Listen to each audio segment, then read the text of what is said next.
KPU dan Bawaslu ini tidak bisa berdiri sendiri tanpa bantuan dari masyarakat. Benar sekali, itu bukan hanya tugas mereka. Bukan berarti itu amanah undang-undang, itu hanya tugas Bawaslu atau KPU, tidak. Itu tugas semua masyarakat.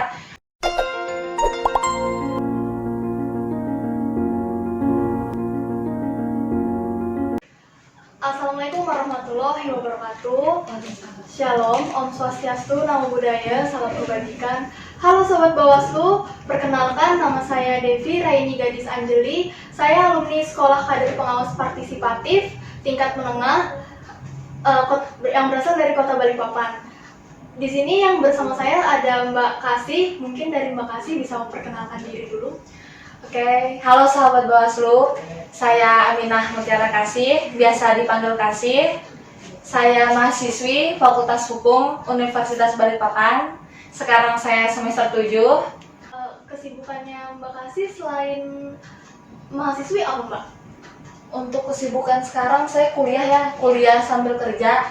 Kebetulan dari pagi sampai sore saya kerja, malam dari sore sampai malam itu saya kuliah. Lumayan sibuk juga ya Mbak ya. Ada ikut organisasi nggak Mbak Kasih? Oh, untuk organisasi saya ada. Di organisasi eksternal ataupun internal itu ada. Untuk di internal sendiri dari tahun 2018 sampai sekarang itu di Himpunan Mahasiswa Fakultas Hukum Universitas Balikpapan. Pertama menjabat sebagai Kabid, Humas dan Jaringan Politik. Setelah itu naik jadi Sekretaris Umum di himpunan.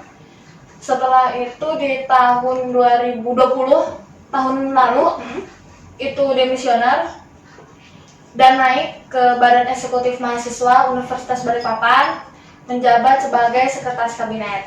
Untuk di organisasi eksternal kampus, itu saya di Gemini. Setelah itu, apa tuh Mbak Gemini?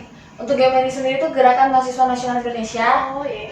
Setelah itu saya ada di organisasi daerah Himpunan Mahasiswa Bontang cabang Kota Balikpapan. Oh, lumayan sibuk juga ya Mbak Kasih ini ya Sobat Bawaslu. Selain bekerja, kuliah, aktivis juga ya.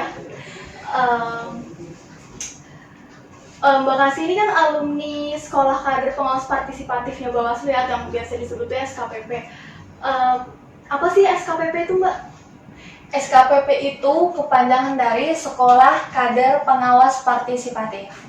Artinya yang bisa mengikuti SKPP itu seseorang yang berumur dari 20 tahun minimal sampai dengan 30 tahun. Dan itu bisa mahasiswa, bisa seseorang yang sudah bekerja, terbuka untuk umum, siapapun bisa. Oh, ada batas maksimal umurnya Mbak ya? Iya, betul.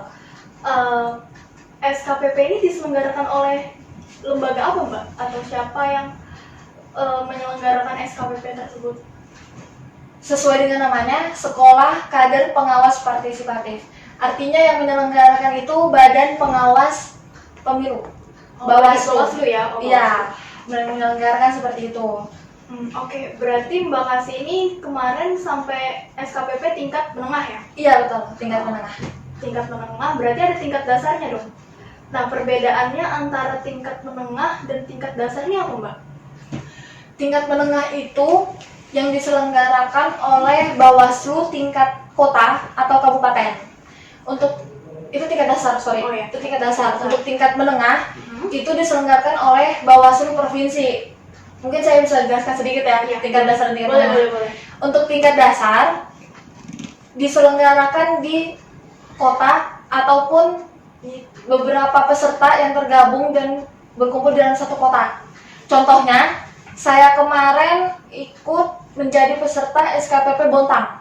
SKPP Bontang. Betul, namun diselenggarakan di Kutai Timur, di Sangatta. Artinya peserta SKPP Bontang bergabung dengan peserta SKPP Kutai Timur. Seperti itu. Berarti banyak dari daerah-daerah lain ya Mbak ya? Betul. Asik banget. Asik banget. Banyak teman banyak. Lanjut terkait apa? Pengalaman apa sih yang sudah Mbak Kasih dapat pada saat SKPP maupun tingkat dasar dan tingkat menengah ini Mbak? Sebenarnya kalau untuk pengalaman itu banyak sekali. Pengalaman yang saya nggak dapatkan di organisasi ataupun kegiatan-kegiatan lain itu saya dapatkan di sini. Contohnya aja pengalaman yang saya nggak punya, itu ternyata dimiliki gitu loh sama kawan-kawan yang mengikuti SKPP. Jadi kadang-kadang saya dalam hati tuh kayak agak minder. Dia sudah begini, ternyata saya itu baru sampai tingkatan ini.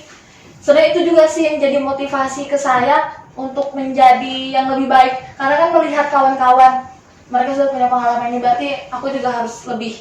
Jadi sebenarnya banyak sih sisi positif mengikuti SKPP ini. Pengalaman SKPP dasar yang berbeda juga, pengalaman SKPP menengah yang berbeda juga, karena orang-orang yang ditemui pun berbeda. Mungkin ada beberapa orang, karena dari SKPP dasar kan terpilih 4 orang ya untuk ke tingkat menengah. Hanya terpilih 4 orang ya Mbak? Iya, Jadi jadi satu kota itu untuk bisa lanjut ke SKPP tingkat menengah. betul. Oh seperti itu, berarti luar biasa juga ya Mbak Kasih ini ya. Bisa sampai terpilih di tingkat menengah, tingkat provinsi berarti ya? Iya, betul. Saya itu melalui banyak proses sih, mulai dari pendidikan yang 3 hari ya di Sangatta, pendidikan 3 hari. Setelah itu kita dikasihkan RTL, artinya rencana tindak lanjut. Kemarin itu saya ditugaskan untuk sosialisasi. Itu kemarin saya sosialisasi di Balikpapan karena kebetulan kerja dan kuliah di Balikpapan. Sosialisasi di organisasi eksternal saya di himpunan mahasiswa Fakultas Hukum. Setelah itu kita harus membuat laporan, dokumentasi berapa peserta yang hadir, materi apa yang disampaikan. Setelah itu dapat kabar kalau misalnya saya lulus ke SKPP tingkat menengah. Sosialisasinya dilaksanakan online atau offline Mbak?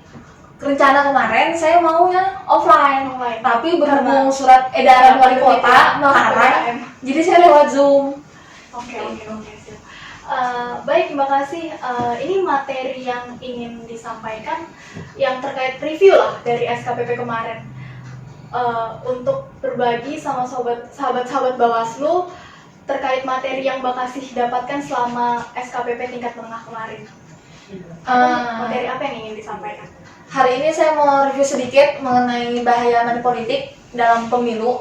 Saya rasa kawan-kawan sahabat Bawaslu ataupun masyarakat di luar sana harus tahu. Mungkin sebenarnya sudah tahu, tapi saya ingin mengembalikan kesadaran masyarakat bahwa money politik ini sangat bahaya untuk negara kita. Apa sih Mbak kalau menurut Mbak Kasih tentang money politik itu sendiri? Money politik itu sebenarnya sama aja ya sama suap menyuap, sogok menyogok, karena yang seharusnya kita memilih berdasarkan naluri, berdasarkan logika kita, berdasarkan kinerja seseorang yang harus kita pilih, tetapi hak-hak tersebut itu diintervensi. Artinya tidak ada pilihan yang murni, karena kita kan sudah menerima tuh barang, benda atau apapun itu yang harus kita timbal balikan, karena kan kita sudah menerima, artinya kita harus memilih orang tersebut. Iya sih, berarti kalau menurut Mbak Kasih karena banyaknya intervensi dari tim ses pasangan calonnya Mbak ya? Iya, Betul. Oke, yang kedua, kenapa sih Mbak bisa terjadi money politik itu sendiri? sebenarnya banyak ya faktor-faktor kenapa money politik ini bisa terjadi. Entah itu karena kesadaran masyarakat, mungkin sebenarnya masyarakat itu sudah tahu money politik ini berbahaya buat negara, berbahaya untuk maksudnya ketegakan demokrasi ataupun penegakan hukum di negara kita ya. Tetapi kembali lagi, ekonomi masyarakat Indonesia ini seperti apa? Banyak sekali masyarakat yang untuk mencukupi kehidupan sehari-hari saja sudah sulit. Artinya ketika money politik ini ingin dihilangkan, kesenjangan itu jangan sampai ada, kesenjangan ekonomi. Masyarakat harus memiliki taraf ekonomi yang tinggi. Seperti itu. Berarti secara garis besar kalau menurut pendapat Mbak Kasih, faktor dari politik uang ini atau money politik itu karena ekonomi dari masyarakat itu sendiri ya Mbak ya? Iya betul, dari masyarakat sendiri, karena masih di bawah untuk memenuhi kehidupan sehari-hari itu sulit. Iya. Jadi mau nggak mau, ini aku kasihkan uang, ngomong nggak mau, karena kehidupannya kurang untuk memenuhi itu. Ya. Berarti disebut money politik itu ketika apa Mbak? Karena adanya memberikan uang atau barang itu sampai bisa disebut money politik itu karena gimana? Sebenarnya bisa dikatakan money politik ketika seseorang itu menerima uang atau barang. Tidak mesti uang ya, karena namanya money politik tidak mesti uang sebenarnya. Itu bisa saja barang, entah itu baju, entah itu gelas, yang harganya lebih dari 60.000. Kenapa bisa jadi 60.000? Karena ini amanat undang nomor 7 tentang pemilu. Dan juga mungkin bisa dihubungkan dengan undang-undang perundang-undangan yang lain. Seperti itu.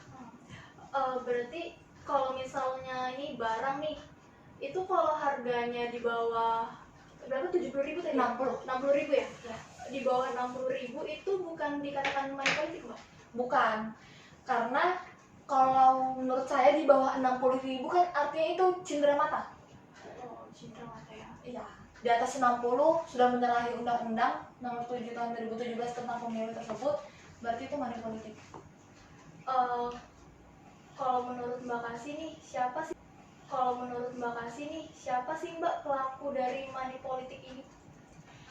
Kalau menurut saya sebenarnya pelaku dari money politik itu kan artinya peserta pemilu ya. Entah itu tim suksesnya, entah yang menjadi peserta pemilu sendiri, yang mencalonkan diri sendiri, turun ke lapangan saat masa kampanye, membagi-bagikan barang ataupun uang yang lebih dari 60.000. Oh, seperti itu ya Mbak. Nah, bagaimana sih Mbak kalau menurut Mbak cara pencegahan money politik ini? Untuk pencegahan money politik sendiri, menurut saya itu semuanya adalah tugas kita semua ya, sebagai masyarakat Indonesia yang tahu, yang seharusnya sadar. Apalagi kita nih peserta sekolah kader pengawas partisipatif, seharusnya kita sudah harus bisa mengamini itu, sudah harus bisa mensosialisasikan itu, bisa mempraktekkan, bisa menggaungkan lah, entah itu melalui media sosial ataupun mensosialisasikan di dalam lingkungan keluarga ataupun di organisasi-organisasi yang kita tergabung ke dalamnya. Karena sekali lagi, ketika kita mengabarkan ke orang lain, tentu orang yang menerima informasi dari kita itu akan menginformasikan ke orang yang lain lagi. Itu menjadi rantai. Jadi sudah itu tugas kita semua, khususnya kita sebagai kader pengawas partisipatif. Jadi ini tugas dari SKPP itu supaya bisa mengimplementasikan ya Mbak ya, ilmu yang didapat. Iya, tentunya itu sih harus bisa mengimplementasikan, karena mengingat kembali harapan Bawaslu sendiri menyelenggarakan SKPP itu kan untuk mengurangi terjadinya tindak pidana pemilu, mengurangi terjadinya money politik, masyarakat menjadi cerdas akan kesadaran mengenai pemilihan. Oke. Kalau menurut Mbak Kasih, apa yang harus dilakukan jika masyarakat menemukan dugaan pelanggaran dari money politik ini? Menurut saya, ketika masyarakat menemukan dugaan pelanggaran money politik, itu harus datang ke kantor Bawaslu, mendatangi Sentra Gakumdu. Sentra Gakumdu sendiri itu kepanjangan dari Sentra Penegakan Hukum Terpadu. Gakumdu itu bertugas untuk memutuskan apakah ini termasuk tindak pidana pemilu atau tidak. Saya jelaskan lagi, Gakumdu itu tergabung dari 3 lembaga. Pertama ada Bawaslu, kedua ada Polri, dan ketiga ada Kejaksaan. Setelah diproses, itu semua tertuang di dalam peraturan Bawaslu ya, nomor 31 tahun 2018 tentang Sentra Penegakan Hukum Terpadu. Semua di situ tertuang bagaimana berita acaranya, apa yang harus ditindaklanjuti setelah itu. Setelah diproses dalam Gakumdu, nanti naik ke Polri, Polisi Republik Indonesia, di penyidikan ataupun penyelidikan. Oh, berarti cara penyelesaiannya ini non litigasi dulu ya Mbak ya? Iya betul. Habis dari sini langsung di penyelidikan dan penyidikan. Iya betul. Oke, baik. Kalau menurut Mbak Kasih nih, apa sih bahaya money politik itu sendiri Mbak? Sebenarnya kalau kita berbicara tentang bahaya ya, itu banyak sekali. Banyak sekali bahaya-bahaya yang bisa kita rasakan ataupun dampak bagi negara. Bukan ke individu kita sendiri, tetapi ke negara juga. Untuk ke individu itu kita bisa dijerat tindak pidana, hukuman, dan untuk negara, demokrasi kita itu akan bobrok. Baik. Oke. Eh, berarti masyarakat apa tadi Mbak bisa diulang? Boleh saya ulangi lagi ya? Diulang. Artinya, ketika money politik ini merajalela, semakin meningkat, akan ada masyarakat-masyarakat yang ditindak pidana dalam pemilu. Artinya kan yang menerima ataupun yang memberikan uang ataupun barang apapun itu akan ditindaklanjuti, harus dipenjara kan, karena mengikuti amanah undang-undang. Dan itu bukan hanya ke individu saja, tetapi ke negara pun dampaknya sangat besar. Demokrasi kita yang akan bobrok. Ketika demokrasi kita bobrok, artinya negara ini bagaimana kondisinya nanti ke depan? Berarti penerapan hukumnya seperti itu ya Mbak ya? Ya betul. Sebagai kader SKPP, apa upaya yang akan Mbak kasih lakukan untuk mencegah dari money politik ini? Sebagai kader pengawas partisipatif, tentunya hal yang pertama sekali saya lakukan adalah mensosialisasikan itu di lingkungan keluarga.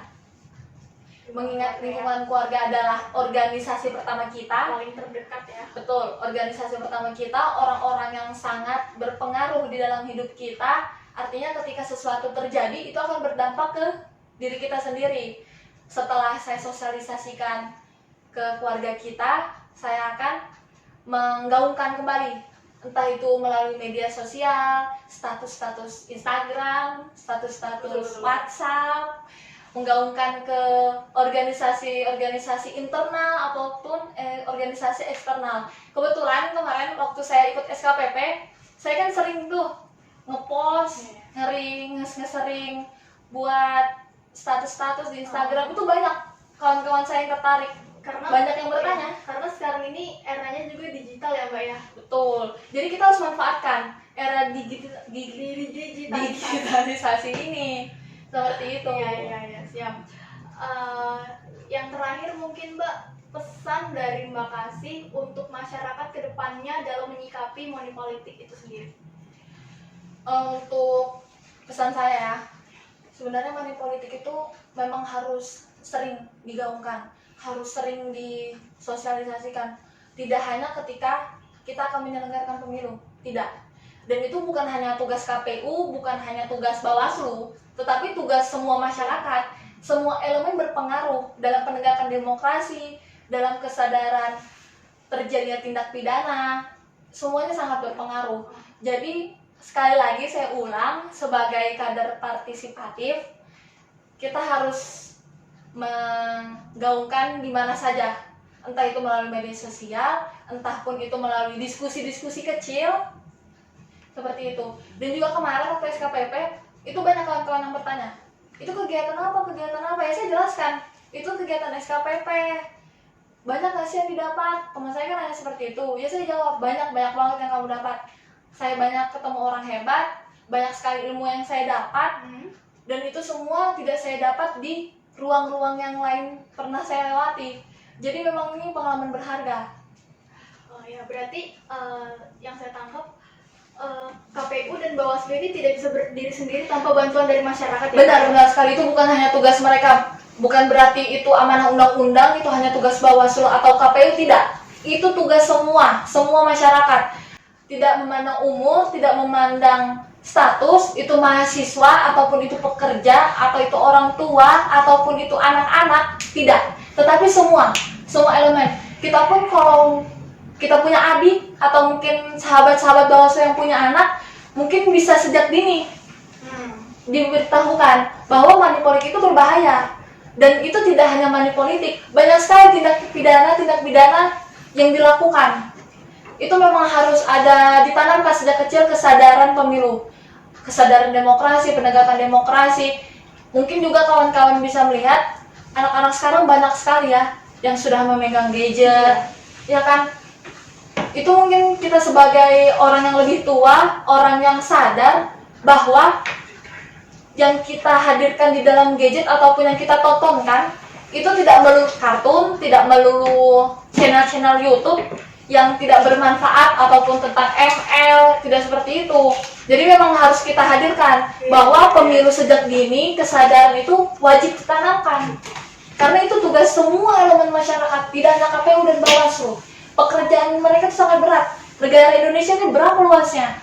Berapa penduduk Indonesia? Kalau hanya 2 lembaga, itu sangat tidak mampu. Makanya peran kita sebagai kader pengawas partisipatif itu sangat penting dalam seperti itu. menyikapi perilaku money politik itu ya Mbak ya. Betul, tidak hanya money politik tetapi semua. Yang terakhir, pesan dari Mbak Kasih terkait apa untuk masyarakat ke depannya dalam menyikapi money politik. Masyarakat ke depannya saya harap siapapun yang menemukan itu, siapapun yang melihat, mendengar atau merasakan money politik harus datang ke Bawaslu. Jangan takut, kita punya undang-undang perlindungan saksi. Jadi kita nggak boleh takut. Selama kita benar, selama kita tidak melakukan kesalahan, apa yang harus ditakuti? Kita punya undang-undang perlindungan saksi. Itu dasar hukum kita. Seperti itu.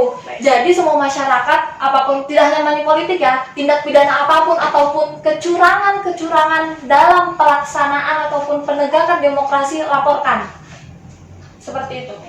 Tuh, jadi untuk masyarakat apabila terkena money politik itu menyikapinya langsung datang ke Bawaslu. Iya. Karena kita punya undang-undang perlindungan saksi ya Mbak. Betul sekali. Ya. Mungkin itu saja yang cukup dijelaskan ya Mbak. Ya mungkin bisa di luar. Ya ini mungkin lah, bisa kita di luar diskusi ngopi-ngopi diskusi terkait apa kepemiluan ya Mbak ya. kepemiluan atau pemilu. Ya, mungkin itu saja dari kami berdua. Saya moderator pamit undur diri. Wassalamualaikum warahmatullahi wabarakatuh. Waalaikumsalam. Salam awas. Salam awas.